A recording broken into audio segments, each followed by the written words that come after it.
What's up and welcome to the show. He's Steve Hofstetter, I'm Mike Janella, and this is That's Enough. Every episode we pick a story from the sports world that we've just had enough of already, what we can stop talking about, and we do it in less than 15 minutes.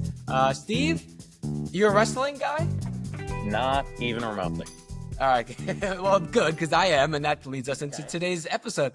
My topic, at least. So WrestleMania just happened out in Las Vegas, and we're not here to break down what happened and all the matches and John Cena and everything like that. There's plenty of other podcasts for that.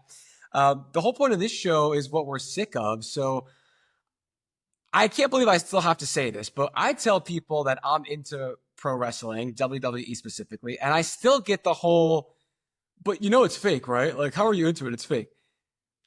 That's the whole point. Right? Like, so let me ask you that. Do you understand the fact that people are into this now with the knowledge that it's not real? Or is this still something that people can't get their heads wrapped around in your life and you get it? I think the stupid people are the ones who think that they're the only ones who know it's not real. Okay. Like, I think you have to be extremely stupid. And look, we're not talking about kids. We're not talking about we're talking about. I'm a 39-year-old man. Right. Yeah. Look, it doesn't get me. All right. I'm not into soap operas. And I see WrestleMania as like a half naked male soap opera. Like, that's kind of what it is. But if it makes people happy, I don't care. There's nothing bad about it. There's nothing, I mean, aside from, Vince McMahon is a terrible person, but right, yeah. In terms of actually wrestling, of course it's fake. And that's the thing about the people giving me shit for liking wrestling these days is that we're all in on it. And even WWE, to a large extent, is now in on it too. Ever since Vince McMahon has left the company, they're now doing press conferences after their PLEs. That's the new phrase for pay-per-views, where they're breaking down like how it all came together in real life, not just in the ring. They're talking about earnings calls and they're breaking down like how many T-shirts and merchandise people are moving. The Rock is doing interviews about how he was, machinating the storylines behind the scenes. So they're in on it too. So once you're, I think, over the age of 10, yeah, we understand that it's fake. And I don't love professional wrestling in spite of it being scripted. I love it because it's scripted. You said you're not into the whole male soap opera thing. I am. Like, that's why I like watching Marvel movies or Star Wars. But there's this added bonus here of having people Mike. doing... Yeah, what's up? Mike, those Marvel movies are fake, right? What? It's Iron Man isn't real. It's not a real army project. Yeah, exactly. No, Iron Man's real. Yeah. It's just the script is fake. No, obviously this is all fake. It's all contrived. It's all, and I understand why it can be fun for some people. It's can you believe they thought of this twist type of thing? Right, with real athleticism. Like, these guys are still doing, 450 flips, and these women are lifting other women on their shoulders 3 times their size. So you get that, it scratches that sports itch of, wow, that dude or that woman just did something incredibly athletic and sick. But it is that scripted element that does keep me hooked and gets me watching every week to see what that character did or what that person's motivation is. So yeah, it's on purpose. I appreciate the athleticism, but it being scripted is why I don't like it. Because the reason I'm a sports fan is because you never know what's going to happen. The thing I love about sports is that, and baseball specifically, the reason I'm a baseball guy is because there is no clock. The idea, I guess there's a pitch clock now, but the idea that if you are better than your opponent and you have enough chances, you can come back from anything. You'll figure it out. And that's really cool. Now, I understand the idea of wrestling is kind of like, I guess it's kind of like watching a sports movie. Wrestling is, if people are into wrestling, it's like, look, The Natural was cheesy as hell, but I still enjoyed it. Right. But this is also the thing too, and I love sports, real sports, quote unquote, enough. But how many times you go into a huge game or a big matchup and it lets you down? It's a blowout. or your team gets stomped, like, the Mets give up 10 runs in the first inning and the game's over. And the great thing about sports is you never know when that's going to happen or not. But the good thing about wrestling is that to turn my brain off from that potential for being disappointed, I know that because it's scripted, it's designed to get me to feel something. It's going to be close and competitive, and I have to suspend my disbelief for that, obviously. But there's something cool about, okay, after I've watched a week of football or basketball or baseball, and maybe the games are disappointing because it's real and you can't script it, I can go into something knowing this is designed to entertain me and to do it in the most gripping and compelling way possible. And when it doesn't, that's also entertaining because it's like a crash and burn, like a bad Saturday Night Live skit gone wrong or something. So that's that. And we're wrapping up on like my half of the show here because I know you got something not in your mind this week. But that's the whole thing, is that I don't care that it is fake. I love it because it's, and not the fake, scripted, preordained, whatever you want to use. Like you said, I watch movies for this purpose. You can't look at pro wrestling as following a sport. You have to look at it as following a scripted drama. And that's the way that I do. So stop asking me about it otherwise, because I'm sick of explaining it. This is my once and for all on the record. Yeah, and I get that. And it's the same as like when I was watching Friday Night Lights, why did I care whether or not they won the state championship? Like, why did I Right. care? Because it's a scripted show and it was interesting, and I ended up caring about some of these characters. And that show, as an example, because they kept thinking they were canceled, they kept winning the state championship. Right. Yeah. Sorry, spoiler alert. They kept How did Matt writing. Saracen not get a single college scholarship offer? He's the greatest high school quarterback in Texas history. How dare they? But yeah, sometimes it's just interesting to people, and I get that. It's not my thing, but I respect that it makes other people happy. Well, I respect that you respect it, Steve. And I'm going to now respect your opinions this week. But first, we have not an ad read. This is someone who's not sponsoring our show. But you have some words from not a sponsor. Well, until we get real sponsors, we just have to make up sponsors. Right. So here's an ad read. Our not sponsor is Chipotle. That's a big not sponsor to get. Wow, massive non-sponsor. Yeah. Chipotle, can you and your partner not figure out what's for dinner and need something that'll just be fine? Chipotle. Get your bowls or burritos or whatever sometime. This wasn't an ad, but it can be. Reach out to us at That's Enough Show on all social media platforms. All right, Steve. Well, speaking of food, you got something that you want to get off your chest this week. Hit me.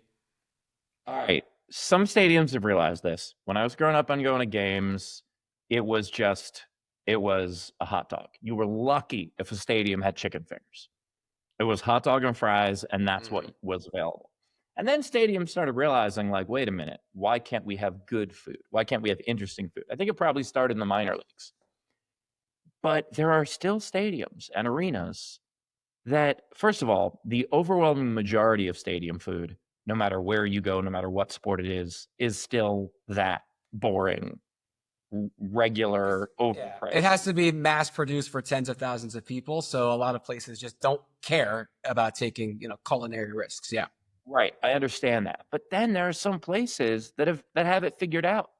There's like, and it's still stuff you can mass produce. It's still stuff like, okay, in Cleveland, you can get a pierogi grilled cheese. That's ridiculous. But it's fun and it's entertaining, and sports is supposed to be fun and entertaining. And there are stadiums that have figured it out. Wrigley is still behind on this. The only thing decent is a Chicago dog. Dodger Stadium thought that, like, hey, if we have the same exact thing, except we put Fritos on one hot dog, suddenly we'll be culinary masterpieces. It's that, to me, is just silly. But the thing that bothers me the most is the only place you can reliably find Dippin Dots is a stadium or an arena. And look, 25 years ago, when they were like, this is the ice cream of the future, it was like, oh, what a fun novelty. That was literally the branding. Ice cream of the future, Dippin Dots. But it's 25 years ago. Now it's ice cream of the past.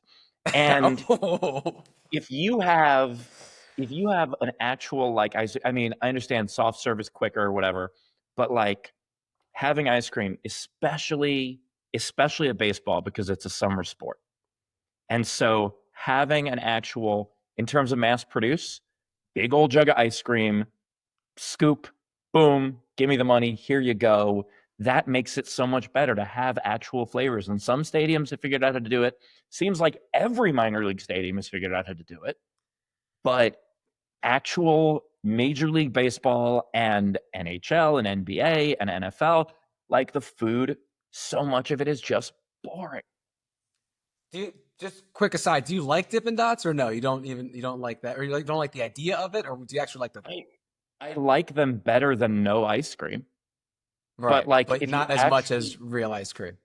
yeah, like the first time I got it, I was like, oh, this is so weird. How fun that it's weird. But Yeah, now it's not I weird kind of like anymore. it. Right. It's yeah, The, but okay, if you had the a future is the choice, past, like you said. yeah, if you had a choice, would you go Dippin' Dots that only becomes ice cream once it melts? Or would you go actual ice cream? Obviously, yeah, actual real ice cream. I don't think there's an argument there. But I don't want to say that I'm anti Dippin' Dot. I like Dippin' Dots. I just, like you said, would prefer ice cream over them. This is the thing. The fact that stadiums, some have done it and shown it's possible, tells the other stadiums that, like, the whole point of this show is like, that's enough. Like, that's enough of not trying. If you're a Yes. stadium that does not put the effort into, and I think it's funny here in New York, for me, the Mets kind of jumped far ahead of the Yankees in terms of food offerings at Citi Field. And this year, especially, it feels like the Yankees finally got the notice, and they did a whole like food unveiling before the season started, and they have a whole lot more unique offerings, because in the past they were just like Jersey Mike's and Nathan's, all these kind of national chains in the stadium. Now they're doing actual like beef patties and Asian inspired food and stuff like that. So I think some stadiums and teams are finally getting the memo. But it's gotten to a point where if you're not giving people more than just the hot dog, hamburger, chicken tenders, which many people still love. My dad goes to a Mets game, he gets a sausage and peppers, and that's it for like the 65 years he's been alive.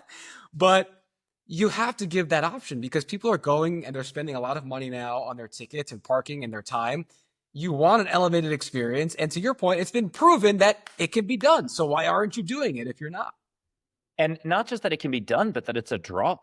I mean, Yeah. before there was a Shake Shack in every mall, when Shake Shack was a rarity, there was a 3 inning line for it at I guess at like when Citi Field first opened. What I used to do There's still a huge line. Yeah.